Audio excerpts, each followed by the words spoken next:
In this video, we want to consider the point-slope form of a line. So first of all, let me write it out generically. Y minus y naught equals m times x minus x naught. Now, just like any equation that's supposed to be a relationship between y and x, we need to fill in values for x naught, y naught, and m. Okay, so let's consider that. And let's first of all talk about why this is called the point-slope form. M will be the slope of the line, and x naught comma y naught will be some point. So let us consider a line that has a slope of 2/3 and goes through the point 6 comma 5. So if we were to fill in those values, we could say that y minus 5 should equal 2/3 the quantity x minus 6. Okay. Now let's consider why this actually goes through the given point and has the given slope.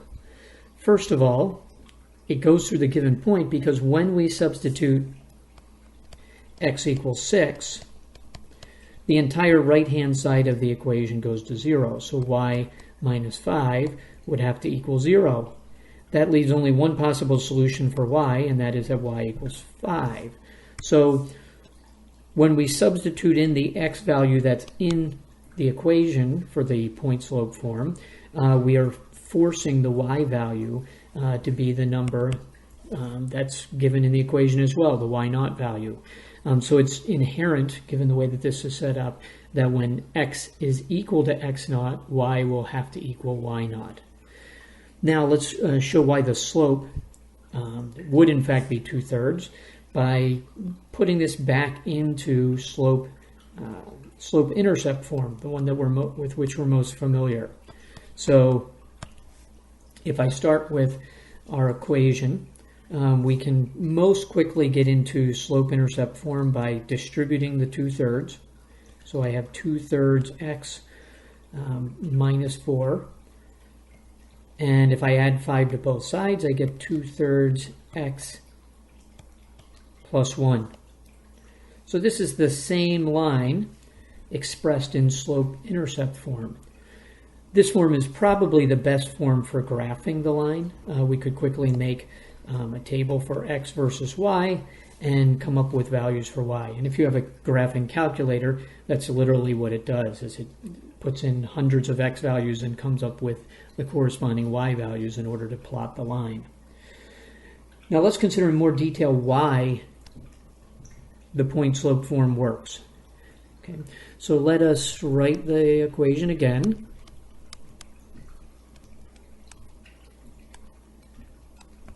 Okay, so the expression x minus 6 will give us a delta x value. But it's not just the delta x from anywhere, it's the delta x from x equals 6. So if you were to put in a value for x of 8, it would tell us that it was 2 more than 6.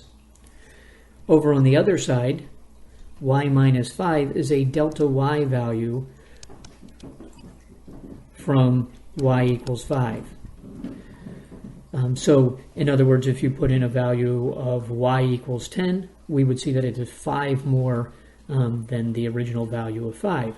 So the equation is giving us a delta x and a delta y from the original point of 6, 5.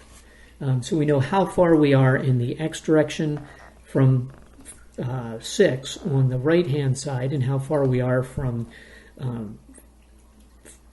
y value of 5 on the left-hand side of the equation. What's left is the slope of 2/3. And this should really make sense if we recall that if I write the equation, in fact, if I could write the left-hand side as delta y equals 2/3, and then on the right side, x minus 6 is our delta x value from x equals 6, we could rearrange this to get delta y over delta x is 2/3, which is the slope of the line.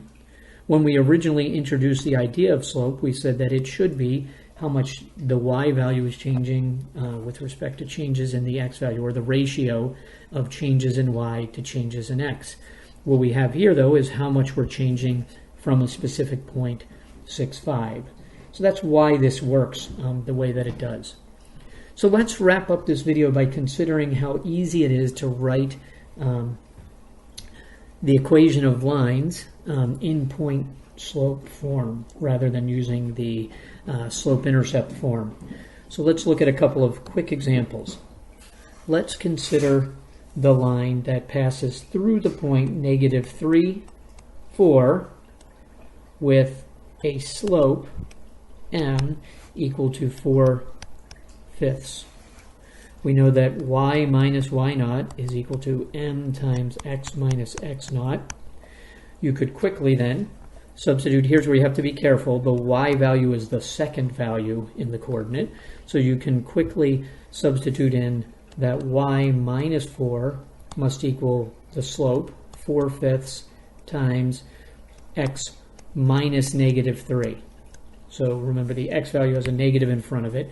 So that will result in y minus 4 equaling 4/5 times x plus 3. The nice thing about this form is someone could simply look at the equation and right away know that it must have an x value, that it must pass through the point where x is -3, and when x is -3, the entire right-hand side would go to 0, so y would have to be 4 in order to make it true, and you would right away be able to see that the slope was 4/5. This could easily be converted into slope-intercept form if you so desired. Let's consider one more example. Let's consider the example where you go through two given points, 3, 4, and 1, -4. In order to do this, clearly you have 2 points to choose from. In point slope form, you could choose either point as the point to work with, but we don't have a slope. So like we've done in the past, we have to create a slope. So realizing that m is delta y over delta x, let's call our points 1 and 2. So we'll take the second point's y value, which is -4, and subtract the first point's y value, which is 4. And we will take the second point's x value, which is 1, and subtract the first point's x value, which is -3, and we end up with -8 over 4, or a slope of -2. Now that we have the slope, we could write the line either way. I'm going to write it both ways, in fact. I could write, using point 1, I could write that y minus 4 should equal -2 times the quantity x plus 3. It's plus 3 because it's minus -3. Or, using the second point, I could write that y minus -4, which would be y plus 4, equals the slope of -2 times the quantity x minus 1. They're about equally difficult to write, so I could write either one. Now what I want to finally show you is that they actually give the same relationship between y and x. So let's convert both equations into the slope-intercept form. So to do that, we'll do what we did before.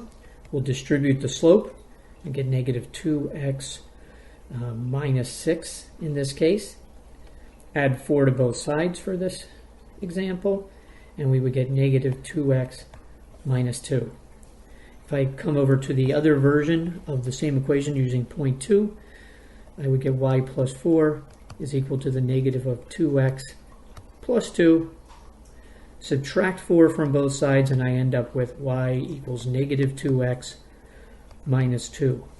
So regardless of the way that you write the expression in point slope form, it gives you exactly the same relationship, and we can see that when we convert to slope intercept form for both cases.